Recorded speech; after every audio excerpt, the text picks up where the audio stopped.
காலங்காலமா ஓட்டு போட்டீங்களே, என்ன நடந்திருக்கு தெரியுமா? 2000 ஆண்டு கால வரலாற்றுக்கு சொந்தமான சமூகம், நாலடியாரால் போற்றப்பட்ட சமூகம், தன்மானமிக்க சமூகம். இன்றைய சட்டமன்றத்திலே எத்தனை பேர் முத்தரையர்கள் யாருக்காவது தெரியுமா?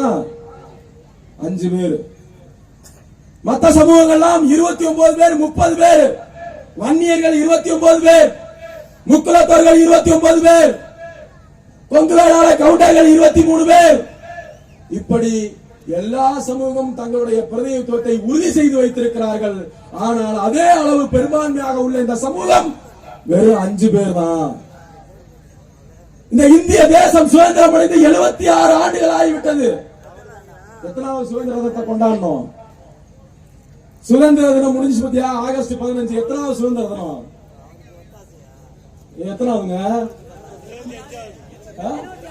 76. இந்த இந்திய நாடு, இந்த இந்திய துணைக்கண்டம் உலகிலேயே மிகப்பெரிய ஜனநாயக நாடு. இந்த நாடு வெள்ளையர்களிடமிருந்து சுதந்திரத்தை பெற்று 76 ஆண்டுகள் கடந்து விட்டது. அப்படி 76 ஆண்டுகள் கடந்தும் இந்த இந்திய தேசத்திலே மிக பெரும்பான்மையாக வாழக்கூடிய இந்த முத்தரையர் சமூகத்தால் மாநிலங்களவை உறுப்பினராக நாடாளுமன்ற மண்ணை மிதிக்க முடியல. நியமன எம்பி தெரியுமா? மாநிலங்களவை உறுப்பினர். நாம ஓட்டு போட்டு தேர்ந்தெடுக்கிறது மக்களவை உறுப்பினர். எம்எல்ஏக்களா ஓட்டு போட்டு தேர்ந்தெடுப்பாங்க, அது மாநிலங்களவை உறுப்பினர். அந்த மாநிலங்களவை உறுப்பினரா நம்ம சமுதாயத்திலிருந்து இன்ன வரைக்கும் ஒருத்தர் கூட போகல. ஆனா நீங்க யாருக்கு ஓட்டு போடுறீங்க?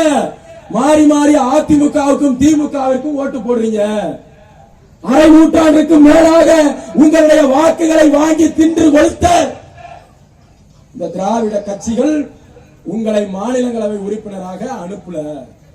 சரி, ஓட்டு போட்டு தேர்ந்தெடுக்கிற மக்களவை உறுப்பினராக நேரடியாக மக்களவைக்கு போற உறுப்பினராக எத்தனை பேர் போயிருக்கான்னு பார்த்தா 3 முத்தரையர்கள். அதுலயும் ஒருத்தர் முழுவதுமாக 5 வருடத்தை முடிக்கல. வருகின்ற நாடாளுமன்ற தேர்தல் 17வது நாடாளுமன்ற தேர்தல். ஒரு நாடாளுமன்ற தேர்தலுக்கு ஒரு முத்தரையர் எம்பியாக போயிருந்தாலும் 17 முத்தரையர்கள் எம்பியாக இருந்திருக்கணும். ஆனா இசை வேளாளர்னு ஒரு சாதி தெரியுமா ஐயா? யாருக்காவது தெரியுமா? இசை வேளாளர்னு ஒரு சாதி தெரியும். நம்ம ஊர்ல அதை என்ன சொல்லுவாங்க? மோளகாரங்கன்னு சொல்லுவாங்க. அந்த சாதி குறிப்பிட்ட மாவட்டத்தில் குறிப்பிட்ட இடத்துல தான் இருப்பாங்க. அந்த சாதியில கூட 11 பேர் நாடாளுமன்ற உறுப்பினராக ஆயிருக்காங்க. ஆனா முத்தரையர்கள் எத்தனை பேரு? 3 பேர். அப்ப நாம யாருக்கு மாறி மாறி வாக்களித்திருக்கிறோம்?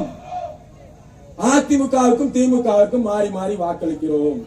இது நாள் வரை இந்த சமூகத்திலிருந்து ஒட்டுமொத்தமாக அமைச்சரானதே 12 பேர் தான். ஆனா ஒரே பீரியட்ல, ஒரே ஆட்சி காலத்துல, கடந்த அதிமுக ஆட்சி காலத்துல முக்குலத்தோர்கள் 9 அமைச்சர்கள், வன்னியர்கள் 5 அமைச்சர்கள். ஆனா நம்ம என்ன தெரியுமா? இந்த 76 வருஷத்திலுமே 12 பேர் தான் நம்மால இருந்து அமைச்சர் ஆயிருக்கான். அப்ப எங்க அரசியல் பிரதிநிதித்துவம் எப்படி மறுக்கப்படுதுன்னு பாக்குறீங்களா? எதுக்கு இந்த மாநாடுனா? இதுக்குதான். நீங்கள் உங்களுடைய மக்கள் தொகைக்கு ஏற்ப பிரதிநிதித்துவத்தை பெறவில்லை. நீங்கள் அரை நூற்றாண்டு காலமாக வாக்கு செலுத்துகிற இந்த அதிமுகவும் திமுகவிற்கும் உங்களுக்கு உரிய பிரதிநிதித்துவத்தை தரல. அதனால நீங்க என்ன பண்ணணும்? தேர்தல் காலத்தில் அண்ணன் சொல்வார், மக்கள் தொகையிலே பெரும்பான்மையான சமுதாயம் முத்தரையர் சமுதாயம், ஆனால் தேர்தலிலே வாக்கு செலுத்துகிற போது சிறுபான்மையான சமுதாயம். ஏன்னா தேர்தல் வந்தா நம்பாலாம் மறந்துடுவான். நான் அதிமுக காரன், நான் திமுக காரன். மற்ற சமூகம் எல்லாம் கோரிக்கைக்காக வாக்களிக்கும். ஆனா நம்மால் மட்டும்தான் கோட்டிற்காக வாக்களிப்பான். இங்க கூட 10 பேர் குடிச்சிட்டு வந்து போட்டோ எடுக்கிறான். என்ன சரக்கு குடிச்சானே தெரியல. இவ்வளவு தூரத்துல நின்னாவே மயக்கம் வருது. நான் சொன்னேன்ல, 2000 ஆண்டுகளுக்கு முன்பு நாம் ஆண்டோம், 300 ஆண்டுகள் ஆண்டோம். எங்க போச்சு அந்த வீரம்லாம்? எங்க போச்சு? கோட்டரோட போச்சு. என் அன்பார்ந்தவர்களே, அகமுடையார் சமூக வாக்குகளை பெற வேண்டுமா? அரசாங்கம் செய்யும் மருதிருவர்களுக்கு மணிமண்டபத்தை அறிவிக்கும். வன்னியர் சமூக வாக்குகளை பெற வேண்டுமா? 17 இடஒதுக்கீடு போராளிகளுக்கு மணிமண்டபத்தை அறிவித்திருக்கிறது. பழைய சமூக வாக்குகளை பெற வேண்டுமா? அயோத்திதாச பண்டிதருக்கு மணிமண்டபத்தை அறிவித்திருக்கிறது. அருந்ததிய சமூக வாக்குகளை பெற வேண்டுமா? மாவீரன் பொல்லானுக்கு மணிமண்டபத்தை அறிவித்திருக்கிறது. கள்ளர் சமூக வாக்குகளை பெற வேண்டுமா? போலி வரலாறு வாளுக்கு வேலிக்கு அரசு விழா அறிவித்திருக்கிறது.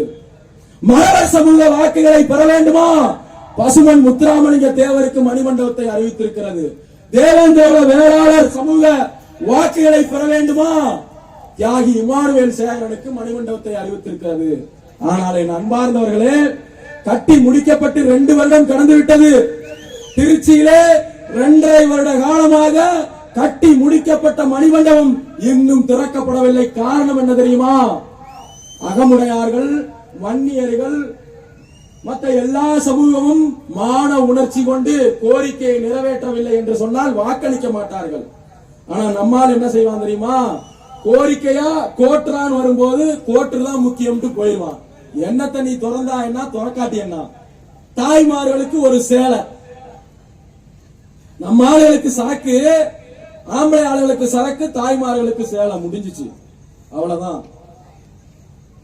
காலங்காலமா நம்முடைய வாக்குகளை இப்படிதான் வித்துக்கிட்டு இருக்கோம். அதனாலதான் திறக்க மாட்டேங்கிறோம். 2.5 வருஷம் 28 பொதுக்கூட்டத்தில் பேசிட்டோம். இதோட 7வது மாநாட்டில் பேசுறோம். 4 ஆர்ப்பாட்டங்களை நடத்திவிட்டோம். வளையர் புனரமைப்பு வாரியத்தை நிறைவேற்று இந்த அரசாங்கத்தை கேட்டு. இதே மதுரை மண்ணில் ஒரு ஆர்ப்பாட்டம் நடத்தணும். அரசாங்கம் இன்னும் கேட்கலையே. ஐயா ஸ்டாலின் ஓட்டு போட்டு தேர்ந்தெடுத்தீங்களே, ஸ்டாலின் இருக்காருல, இதே மண்ணில் அதிமுகவுடைய முன்னாள் முதல்வர் மாண்புமிகு எடப்பாடியார் அவர்களால் அறிவிக்கப்பட்ட வளையர் புனரமைப்பு வாரியம் அரசாணையாக அப்போது வெளியிடப்பட்டது. வன்னியர்களுக்கான இடஒதுக்கீடு சட்டமும் அதே தேதியில தான் வெளியிடப்பட்டது. ஆனா அதிமுக ஆட்சி மாறி திமுக ஆட்சி வந்த உடனே வன்னியர் இடஒதுக்கீடு சட்டத்தை அமல்படுத்திட்டாங்க. வளையர் புனரமைப்பு வாரியத்தை பத்தி கண்டுக்கவே இல்லைங்க ஸ்டாலின். அப்ப என்ன நினைக்கிறாங்க பாருங்க, இவெல்லாம் ஒரு ஆளா? வளையெல்லாம் நமக்கு எதிராக நின்றுவானா? தேர்தல் நேரத்தில் 200 ஓவா கொடுத்தா ஓட்டு போடுவான்னு நினைக்கிறான். அதான உண்மை. அதான உண்மை. நான் என்ன கேட்கிறேன், வன்னியர் இடஒதுக்கீடு சட்டம் எப்போது நிறைவேற்றப்பட்டதோ அதே தேதியில் தான் வளையர் புனரமைப்பு வாரியமும் அரசாணையாக வெளியிடப்பட்டது. நீங்கள் 2ஐயும் ஒரே மாதிரியாக சமூக நீதி பார்வையில பாத்தீங்கன்னா 2ஐயுமே அமல்படுத்தி இருக்கணும். ஒரு கண்ணுல வெண்ணையும் ஒரு கண்ணுல சுண்ணாம்பும் வைக்கிறாங்க ஆட்சியாளர்கள். அப்ப என்ன நினைக்கிறாங்க, இவெல்லாம் எதுக்கு ஆகாதவன், மானம் இல்லாதவன், ரோசம் இல்லாதவன், சூடு இல்லாதவன், சொரணை இல்லாதவன் அப்படின்னு ஐயா ஸ்டாலின் நினைக்கிறார். நான் சொல்ல, அப்படி நான் சொன்னேன்னு உங்களுக்கு கோபம் வந்துச்சுன்னா உங்க மானத்தையும் சூடையும் சொரணையும் தேர்தலில் காட்டுங்க. திமுகவுக்கு வாக்களிக்காமல் தேர்தலில் காட்டுங்கள். நான் ஒத்துக்கொள்கிறேன், நீங்கள் மானம் உள்ளவர்கள், ரோசம் உள்ளவர்கள், சூடு உள்ளவர்கள், சொரணை உள்ளவர்கள் என்று. ஆனா அம்மாவில் அதை செய்ய மாட்டாங்க. எல்லா கட்சியும் பேசுறான். நாம் தமிழர் கட்சி முதற்கொண்டு விமான நிலையத்துக்கு யார் பேரை வைக்கணும்னு பேசுறான். ஆனா விமான நிலையத்துக்கு அதிகப்படியான இடங்களை வழங்கியது யார்? 2 சமூகம் தான் விமான நிலைய விரிவாக்கத்துக்கு இடங்களை வழங்கியது. எந்தெந்த சமூகம் தெரியுமா? எந்தெந்த சமூகம்? தேவேந்திர வேளாளர் சமூகம் 1. அடுத்தபடியாக அதிகப்படியான இடங்களை வழங்கியது முத்தரையர் சமூகம். நீங்கள் கௌரவிக்கப்பட வேண்டும் என்று சொன்னால், இந்த இடம் கொடுத்த சமூகங்களை கௌரவிக்க வேண்டும் என்று சொன்னால், முத்தரையர் சமூகத்தினுடைய கோரிக்கையாக இருக்கக்கூடிய அருள்மிகு கண்ணப்ப நாயனார் விமான நிலையம் தான் வைக்கணும். நீங்க ஓட்டு போட்டீங்களே, எந்த கட்சியாவது பேசுவானா? உங்க எம்எல்ஏ கேட்டு பாருங்க, ஏங்க இந்த விமான நிலையத்துக்கு கண்ணப்ப நாயனார் விமான நிலையம் வைக்கணும்னு ஒரு அறிக்கை கொடுங்கன்னு சொல்லுங்க. செய்ய மாட்டான். உங்க அமைச்சரை கேளுங்க, செய்ய மாட்டான். எவனும் செய்ய மாட்டான்ல. அப்ப நீங்க என்ன பண்ணணும்? செய்யாத எவனுக்கும் ஓட்டு போடக்கூடாது. தமிழர் தேசம் சொல்லும், நீங்கள் எந்த கூட்டணியை ஆதரிக்க வேண்டும்.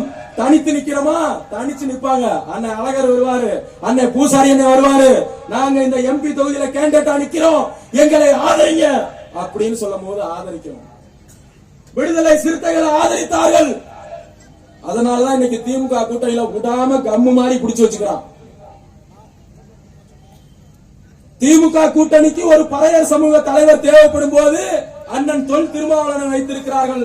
அதற்கு ஆப்பனண்டா அதிமுக கூட்டணிக்கு ஒரு பறையர் சமூக தலைவர் தேவைப்படும் போது நம்ம புரட்சி பாரதம் கட்சி தலைவர் அண்ணன் ஜெகன்மூர்த்தி அவர்களை கூப்பிட்டு வச்சுக்கிறாங்க. ரெண்டு கட்சியிலையும் அந்த சமூகத்தோட முக்கியத்துவம் புரிஞ்சுக்கங்க. ஆனா எந்த கட்சியிலையும் உங்க சமூகத்தை பத்தி கண்டுக்கவே மாட்டான், எதுவுமே கண்டுக்க மாட்டான். அப்ப ஏன் காலங்காலமா அவர்களுக்கு வாக்கு செலுத்தணும்? ஒன்னே ஒண்ணு, இங்க வந்துட்டீங்க, உன்னை உள்வாங்கிட்டு போயிருங்க. இதே மதுரை மண்ணில தான் தனக்கு இழைக்கப்பட்ட அநீதிக்கு எதிராக மூளையிலே உட்கார்ந்து அழுது புலம்பி ஒப்பாரி வைக்காமல் இந்த மதுரை மாநகரே தீக்கு இரையாக்கினால் கண்ணகி பெரும்பாட்டி, அந்த கண்ணகி பெரும்பாட்டி இந்த முத்தரையர் சமுதாயத்தை சார்ந்தவள், பரதவ வளையர் சமுதாயத்தை சார்ந்தவள். அவருடைய பிள்ளைகளாக, அவருடைய வழிவந்தவர்களாக இங்கே தாய்மார்கள் வந்திருக்கிறீர்கள். இத்தனை நாள் உங்களுக்கு அதிமுகவும் திமுகவும் இழைத்தார்களே அநீதி, அந்த அநீதிக்கு எதிராக நீங்கள் தான் திரள வேண்டும். நாங்க இந்த ஆம்பளை ஆட்கள் நம்பல, விட்டுருங்க. இளைஞர்களா இருந்தாலும் பெரியவர்களா இருந்தாலும் மாற்றம் தாய்மார்களிடத்திலிருந்து தான் பிறக்கும். அதனால அநீதிக்கு எதிராக கண்ணகி பெரும்பாட்டியாக நீங்கள் கோபம் கொண்டு எழ வேண்டியது வருகின்ற நாடாளுமன்ற தேர்தல். வர்றவங்களதான் கேளுங்க.